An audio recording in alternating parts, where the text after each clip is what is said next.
This program is made possible in part by Nebraskans for Public Television.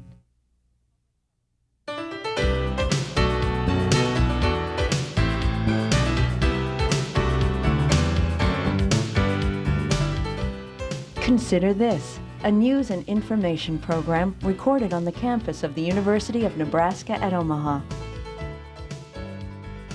Here is your host, Carol Schrader. Hi, and welcome back to UNO and to Consider This. My guest this week happens to be a UNO graduate.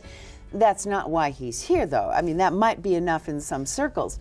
But Stormy Dean has chosen to jump into the governor's race as a Democrat and has made the Democrats pretty darn happy, Stormy.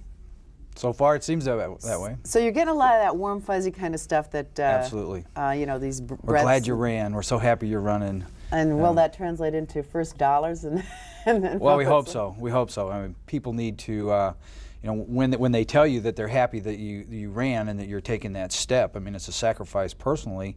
And so you have to, you know, counter really with, you know, I'm glad I'm running too, and I'm glad you're glad. How about a campaign contribution? Because money is going to be really important in this race, and the ability to raise funds, sadly, seems to overweigh everything else, you know. Absolutely. Well, let's tell the folks a little bit about you first. You are Chief Financial Officer of Info USA, based here in Omaha. That's right. President of the Ralston School Board. That's right. Wife Kim, two teenage daughters, That's or right. teenage children, a son and a daughter. No, actually, it's Samantha and Jessica, two Oh, daughters. I thought you said Jason. Excuse me. Jesse. It's that old age hearing here. So you have embarked on this. You're going to stay, you know, as long as you can, full time at Info USA. Right. You got to keep a job. Right. Although they've been trying to bring that up as a. Well, I don't know if anybody's brought it up as an issue. They've just simply posed the question, you know, what are you going to do, you know, about Info USA and running a candidacy or a campaign? And, you know, that question is important probably not only to voters in Nebraska, but it's also important to investors at Info USA. Right. I mean, so, as we know, chief financial officers can be very important in these days of yes. corporate problems. Yes. You know, so what's critical is that, you know, we're just right up front with everybody that I intend to do this as long as I can, be both a candidate and a chief financial officer. I've got a real talented staff that I've built over the last few years that I can lean on when I need to be gone for campaign swings, things like that. So, you know, I think it'll work out pretty well, and we'll just see how it goes. Okay, let's talk turkey. Okay. And I'm not talking about the kind you hunt, even though you came from western and northwestern Nebraska, and that's good turkey hunting. If you're a good turkey hunter. Now there aren't too many really great turkey hunters. I know a guy up there. There are so many turkeys in Bassett that what he would do is he'd put corn in his garage and have them go into the garage and then try to close the garage door open on them to catch them, you know. But the turkeys were actually smarter than that. They're pretty smart. Question, are you pretty smart when it comes to maybe running a company? Yes, and the dollars of that, but I think when we talk turkey in Nebraska right now, we're talking money. We absolutely as well. That's right. Revenues, obviously, forecasting board last week had not good news for Nebraska. I think we're up to $185 million that we have to cut somewhere in there. And that's on top of what was already cut in November, right? And you want to run for governor. But money is an issue, and leadership is an issue, and I'm assuming you think that there could be better leadership, or you wouldn't be running against Mike Jokens. Well, I think what I can bring to the table is the experience in running a company. When you're running an organization like a publicly traded company like Info USA, you deal with revenue projections, expenses, shortfalls, adjustments to that all the time. It's just part of what you have to do, and that whole experience, that business background, I think translates very well to running a government. I mean, the state of Nebraska is going to have a budget somewhere between $2.6 and $2.8 billion this year, but really it's still a series of departments with budgets within those departments, and it has to be managed on a piece-by-piece basis, and you have to try and look and understand each one of those and see if there's some efficiencies or you know, allocation of resources. You know, just take a business approach to figuring out if we're spending the money the way it needs to be spent and if people are still getting the services that they need to get. Well, to be fair to Governor Johans, I mean, between the governor and the legislature, they made a boatload of cuts, and they plan to make more. And like you, most of them want tax increases to be the absolute last resort. We have no other choice, or we fall off the face of the earth, kind of thing. But they have made cuts. They are continuing to make cuts. Can you criticize that? Well, I don't know that you can criticize the fact that they've had to make cuts. I mean, and that they are But apparently doing the job, Yeah. whether it's just the governor or just the legislature or both, but it looks like the real both. question is how did we get into this fix? And if you read John Jordison's comments today in statenewspaper.com, he's the president of the Nebraska Tax Research Council. He makes a couple valid points. What happened in the 1990s all across America, in business, in government, you had an economic expansion that was really unprecedented. It was unprecedented in terms of the depth and width of the expansion, but it was also not accompanied by any inflationary pressure, so it was real expansion. The problem is that nobody has ever been able to maintain that type of expansion over a prolonged period of time. And really, the problem that we're in right now is based on the projections that people put together 2, 3, 4 years ago were based on 6% economic growth, Right. something like that. I believe that's what the last ones were made. Sure, so what they were doing was putting projections out there that were not really attainable or not sustainable, and there wasn't reaction quickly enough to the fact that those projections weren't coming to fruition. But we had those, Bob Kerrey, a lauded Democrat, faced those problems in the mid-'80s. I mean, forecasters on their best guess didn't have the magic numbers, and of course they didn't figure in a farm crisis too, which That's right. But I mean, still, numbers are not magic. Even though we'd like to say, 6%, that's a magic number, and that's a nice number. We can live with that. But the growth of government is a concern to a lot of taxpayers, regardless of. Well, I think what you have to focus on is the spending, because the spending is something you can control. You can't really predict with any degree of certainty, projections 2 or 3, 4 years out down the road. It's very difficult. But you can control the amount of spending that you have, and you do that through, I don't know, I like to use the word fiscal discipline. And I think back to, what would my grandmother have done? My grandmother had a farm. My grandmother and grandfather were farmers in western Nebraska. My parents had small businesses the whole time. And even in times of good years, and often there were many more bad years than good years, they knew that during the good years they had to take care of putting some money aside, not spending too much, because they knew that bad years were there to follow. And they reacted to that. If they didn't react to those type of things, they knew they weren't going to be in business, so they were going to lose the farm. And so you have to have, rather than fiscal responsibility it's fiscal discipline. It's the ability to say, we don't need to spend more money. Or we need to spend money in the correct way, that we don't get ourselves in this situation. I don't think there's a Nebraskan, that bleeds Husker red, right, that doesn't say that, and that we haven't heard those words from candidates before. Right. But you're running against Mike Johans. Has he not been fiscally conservative? Has he not, and still continue to fight against any tax increase? He's been in office 3 years is all now. Yeah. Well, he hasn't had the need up until now. He's been able to just sit back and let the Ferrari go down the freeway, because at this point, up until March of last year, revenues kept exceeding projections. Everything was going fine. There was no need to talk about tax increases, because the tax levels were stable and producing plenty of revenue. So he didn't have to deal with that. What he had to deal with was making decisions about how the money was spent in the budget, whether to allocate more money to certain projects. So what did he do wrong? Well, what did he do? That's the question. What did he do?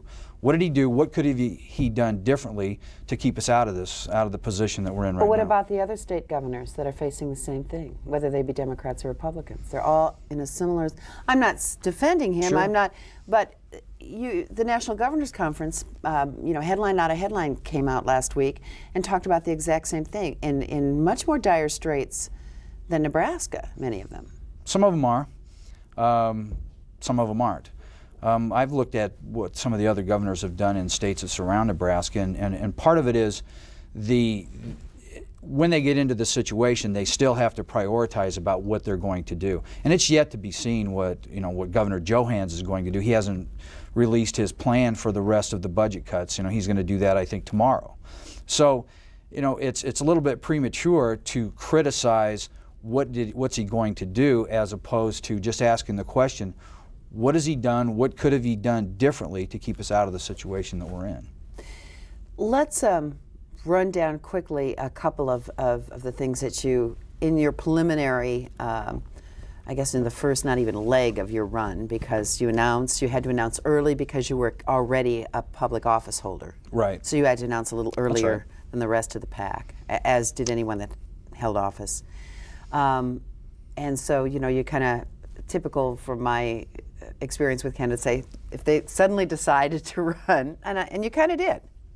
Yeah, kind of. Yeah. In the scheme of your entire life, it was Right, fairly sudden. right. A month or two? Yeah, well, not even that. Maybe 4 weeks. Okay. 3 weeks. But you basically ask yourself, why do I want to run? Right. What are the issues that I, as a taxpayer, and you threw out, 3 or 4 things, and then you said you're going to have to wait for more.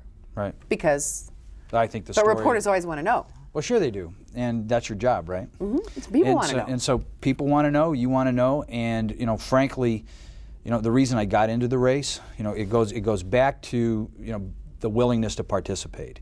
What I think, and I saw this coming, I've seen it coming from my business, I've seen it coming from the state government, I've seen the effects of the fiscal crisis showing up in the classroom at the school district level, where I'm the president of the school board, where I met with people from other school districts and talked to them about how what would happen if their state aid gets cut, or if their state aid that's been certified to them doesn't come. All of those kind of things. And what I realized is that a person's not going to really be able to do anything about that sitting on a school board. I mean, you can deal with it sort of on a micro level, but if something is going to be improved upon, or if something needs to be managed differently, it takes courage to step up to the challenge, and that's what I'm willing to do. That's what I want to do is participate. I think I've got the skill set, a contrasting. I think you've got the chops, huh? Yeah, contrasting background. Johans is a politician. He's been a lawyer. I, on the other hand, have been a business person. I'd bring a business perspective to it, with an eye on an understanding of how it affects the frontline trenches of education. That's a very important issue to me. How does the economy affect the people of the state? What's happening there? I would think in any normal year that an accountant, and this is just a bad lawyer joke, would have it over a lawyer, but with Enron, accountants have been sort of taking it too. But right, there's a typical give and take there between accountants and attorneys all the time, surely. So hopefully that won't become an issue in the race. But let's talk about education, though, real briefly. You Sure. touched on it, and the old Dr. Doolittle. There's an animal in there called a push me, pull you. right, You remember right. that? The two-headed animal. Yeah, and it's like this, and because you're a property taxpayer in the Ralston district, Right. that property taxes are high. I mean, high compared to what people want to pay, and it does Sure. put a bind on the. You've got, and education is the biggest chunk of Well, property education taxes. is the biggest chunk of everything. Everything. Okay. It's the biggest chunk of the state budget. It's the biggest chunk of property taxes. You're All right. absolutely right. So you got to push me, pull you. Right. Maybe even there's another two-header too on that animal. So, what is the solution to that one? We have a fairly good educational system in Nebraska. I mean, you could. That's the key. Fairly good. Is that Well, good enough? the governor says, he said, education is a source of pride in our state. I think it is. Okay, so you would agree on that, Mm-hmm. and you would agree that we want to at least maintain what we have. I think it's essential to everything that we do in the state, the economy and everything, that we maintain and improve upon what we have. Maintaining it's just not going to be good enough. Okay, but when let's others just are improving. assume the minimum is maintaining. Okay. Then, it's the biggest part of our local property taxes. It's the biggest part of the big tax chunk in the state.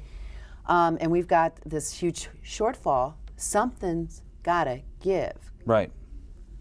So what's it going to be? I mean, and that's what's very difficult, That question's bigger than the governor, it's bigger than the legislature, and it's bigger than the school boards, because you actually have such a diverse system all across the state that everybody is infected by these things by different ways, right? Even within the metropolitan school district or the metropolitan area, you've got OPS on one hand that can't fund their budget because they can't spend the money, right? They've got the ability to raise taxes, raise levies, but even if they had the money, they can't spend it because they're capped on one side by a spending cap. You know, the monies that a school district spends are capped on the spending and on the ability to raise revenue. Ralston, on the other hand, we've got $7 or $8 million of unused spending authority that we can't raise the revenue. So everybody's struggling with how to fund their budget. School districts in western Nebraska who have never gotten any state aid don't care. You know, they don't even want to talk about the state aid formula and that whole equalization thing because they don't get any state aid. So I think that the whole thing has to be, you know, really everybody needs to divest themselves of you know, whatever interest they have. Well, easier said than done. Very, Look at the whole very consolidation issue. Very difficult. Let's all sit at the table and sing Kumbaya and Well, that can't be done. But everybody has to take a look at the system and say, okay, is this thing working? The system that we put in place, the state aid to education is the single biggest line item in the budget. School districts' property taxes have went down over the last couple of years, supposed to be, you know, augmented by extra money coming in from the state. If that money's not there, you know, what are the school districts to do? It's unclear because often February 1st we were given certified state aid numbers. You build your budget around that. Every school district has to make a determination whether they're going to give reductions in force, whether they're going to cut teachers, whether they're going to do those things by, you know, March 15th or April 1st, one of those dates. You're not going to know whether that certified state aid is actually going to be available to you till after that. So what do you do? I mean, I think it'll end up being in courts or something like that. OPS is looking at suing the state of Nebraska. I mean, it's something that is a huge problem. the bottom line is that if it takes X number of dollars to educate children, and you more or less get those X number of dollars, those are better get those dollars. Right, those are still tax dollars, and you know, chopping out. You know, we're talking about fiscal shortfalls locally. You know, local or state-wise, local governments could be, depending on what happens, have a problem. You can't reduce that. So this is a shell game that. Well, you don't want the education of your kids, you know, our future, to be a ping pong game between the state and the local governments, right? Because if the state doesn't have the money, some of the proposed legislation out there would be to change the way the state aid formula is distributed so that it would give maybe some of the school districts an ability to raise their property tax limit or put things outside of the lid. So what that's done is that's shifted the state aid or the funding, again, partially from the state back to the local school districts. The property tax owners, the property taxpayers have to pay that. So do we have to first decide, you know, we really are going to have the state pay this chunk and the property tax is going to be trying to mitigate the local property tax, and then stick to it? I mean, is everybody of the same mind? No, that's the problem. No one's of the same mind. So it's going to take leadership to bring everybody together. The thing's not on autopilot. And you think you can do that? I think I can try. I mean, that's a huge. I mean, no offense, but yeah, it's a huge. I mean, I don't know Absolutely. if the Lord could come down and it's something get that people needs, to agree. It needs to be tried. We've got to do it. We have to protect education in the state. The future of our kids, the future of our state actually rests on it, and you know, we just need to make sure that that's a priority from whatever source. One thing that we do is that we have children, and we want to have more children in this state. We don't want people leaving so that there aren't children in this state or fewer children. We worry about that. Kind of hand in hand with that goes economic development. Right. And I'm curious what your thinking is on how Governor Johannes has done in that front. I know you haven't, you know, shifted all the numbers and everything and looked at everything, but is that a concern of yours? Do you feel there's been... Economic development's huge. I mean, it's always huge, but usually when people think of economic development and they think of tax incentives, they think of the LB 775, they think of ConAgra, Union Pacific, the bigger companies. There are almost 72,000 businesses in the state of Nebraska. The vast majority of those businesses, in fact, over 40,000 of those businesses don't have more than 10 employees. They're small businesses. So that's where most of the economy comes from. That's where most of the revenue comes from. And you need education. You need to foster the growth in the small areas, make it easier and more opportunistic, I guess, for people to get into business to become the next, whatever, Info okay, well, USA. how would you do that as governor? Let's talk about incentives. The big companies you mentioned, ConAgra, UP, those companies that benefit from these big tax incentives that we can't even get the details on as taxpayers. Well, that's right. And I think before you start to talk about what you would do about and that's not all those Mike Johanns' fault. That's been in place. No, that's been in place since ever since the inception of LB 775 in 1988. Before you can really assess those things, I think there needs to be some accountability or some disclosure as to what they're doing. I think right now jobs versus tax incentives. Jobs versus tax incentives. Really, we don't even know the status. How many credits has a particular company Is that accumulated? something that you would, finding this out and before we do any, figure out any other pieces of the puzzle? Is that something? Well, especially when you talk about that, I think you better get your facts straight and at least understand the problem before you propose a solution, or even if there is a problem. So I think the first step in figuring that out is trying to find out, what the status of these tax incentive plans are, from these companies, and get some disclosure and understand it. They may be working just fine. They may not be. I think that's a question that's unanswered right now because people don't understand or don't know the situation. You have these rural roots, but I'm always wondering, just because you come from a farm or near a farm or you played on a farm as a kid or whatever. I mean, everybody's in the States. Well, no, I won't say everybody. It used to be everybody had touched the farm. Agriculture. We in Omaha underestimate its total impact on the state. We don't see a cow. We don't think cows. We don't see.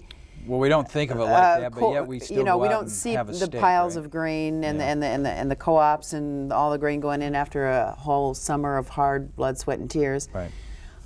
What impact does the governor have, and what could you have in agriculture? You can't affect the prices. No, you can't. And you can't affect the weather, right? No, probably not. It'd be good if I could, but so what? I can't. So what? Because every 4 years they talk about. Yeah. And I'm for agriculture, and I'm for, so. Right. So Isn't everybody? Yeah, everybody's for agriculture. What we need to do is try and look again at incentives that keep the agriculture production here in Nebraska. For example, one of the things you consider is, most of the goods that we produce, we produce resources. It's like a natural resource. We produce the grain, we produce the corn. Yeah, we're not enhancing the product or We're not taking it to the enhancing the next level product. here. We're not but we've processing heard this it. for We're not 15, value 20 adding years. Value added. Right. So we need to look harder at that and try and do those things. It's whether it's ethanol plants, whether it's more meat packing houses, whether it's more processing for grain in different types of ways. All those hasn't things. Governor Johanns, worked for those kinds of things? I mean, I've heard that, but I haven't. I don't know exactly where we're at on that. I don't know that we've got a lot of ethanol plants popping up and doing value-added processing all over the state. I think that big thing between Blair and Fort Calhoun. That's it's a huge operation. I mean, I don't know how many you can have in a state. I mean, maybe you can have 1 million. But half a million. Million plants. Sure. What is the biggest question that you're being asked in your big length of time as candidate for governor? Oh, you wouldn't believe it. Besides your name. That is the biggest one. That is what people ask me that all the time. And you don't know why your parents named you, they just liked it. That's true. And so the interesting thing is no one ever wants to believe that. They never want to believe that that could just be the case. If you're ever around parents as they think about a name and then the child comes and they finally dub that child, you could believe that it could be just, you can believe this. What my mother said is that, my dad always wanted to name his son that for no particular reason other But he than denies liked it? the name. No, he said he did. And when the World Herald asked me that question, I said, well, call Mom. Ask her if you don't believe me. And so they did.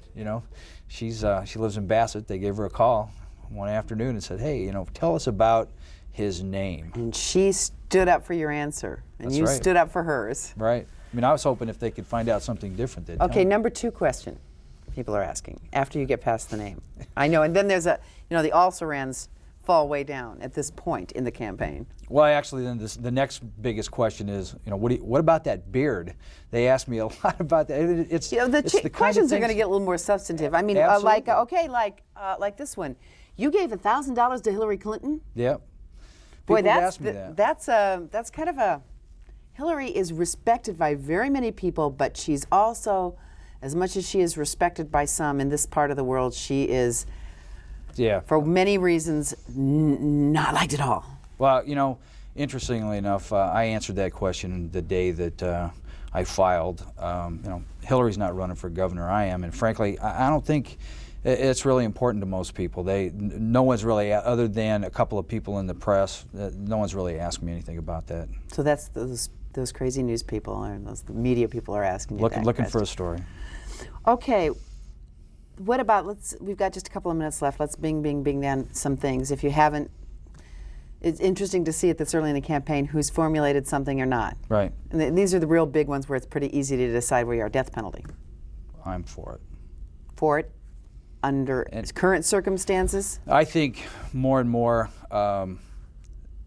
things will probably be different as there's a lot of issues coming out now with DNA testing and things like that. So, But in general, But for in general- these heinous and awful and premeditated and, yep, I'm for it. okay. And abortion.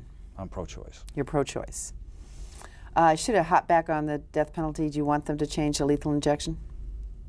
Does it make any difference? I don't really know that it makes a whole lot of difference. Everybody else has went to lethal injection. Why we want to stick with the electric chair is, I don't know. Why do we really care? Are there any major law enforcement issues that you think are going to come up?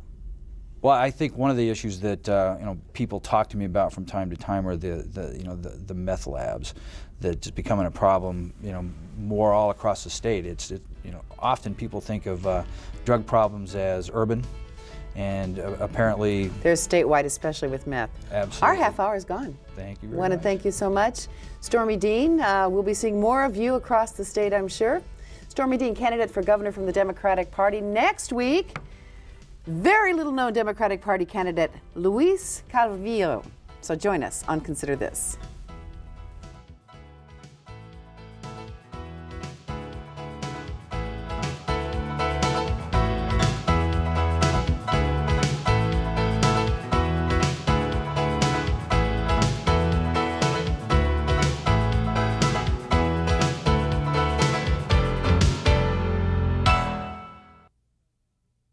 This program is made possible in part by Nebraskans for Public Television.